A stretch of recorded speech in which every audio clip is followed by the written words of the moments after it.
আসসালামু আলাইকুম বন্ধুরা, আরেকটা ভিডিও নিয়ে চলে আসলাম।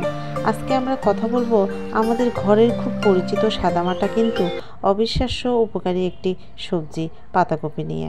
পাতাকপির ইতিহাস প্রায় ৩,০০০ বছর পুরনো। ভূমধ্যসাগরীয় অঞ্চলে প্রথম চাষ শুরু হয়, পরবর্তীতে ইউরোপ, আমেরিকা, এশিয়া সব জায়গায় ছড়িয়ে পড়ে। শীতকালে পাতাকপির চাষ সবচেয়ে বেশি হয়। আমরা সাধারণত সবুজ পাতাকপি দেখি, কিন্তু আসলে গ্রিন কোবেজ, রেড কোবেজ, স্যাভয় কোবেজ, নাপা কোবেজ প্রতিটি পাতাকপির স্বাদ ও টেক্সচার আর পুষ্টিগুণ আলাদা আলাদা। বৈজ্ঞানিক রিসার্চে প্রমাণিত এই সবজিটির মধ্যে কী কী পুষ্টিগুণ আছে, চলুন আজ তা আমরা জেনে নিই।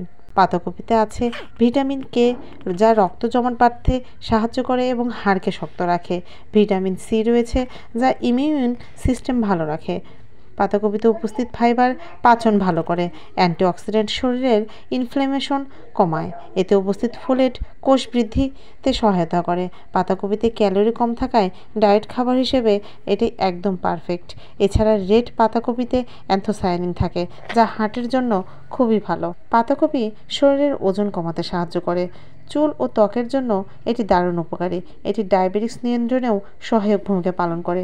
কোলেস্টেরল কমাতে সাহায্য করে পাতাকপি। তো বন্ধুরা, পাতাকপি সাধারণ মনে হলেও এর স্বাস্থ্য উপকারিতা কিন্তু অসাধারণ। তাই ওজন কমাতে প্রতিদিন পাতাকপি রাখুন খাদ্য তালিকায়।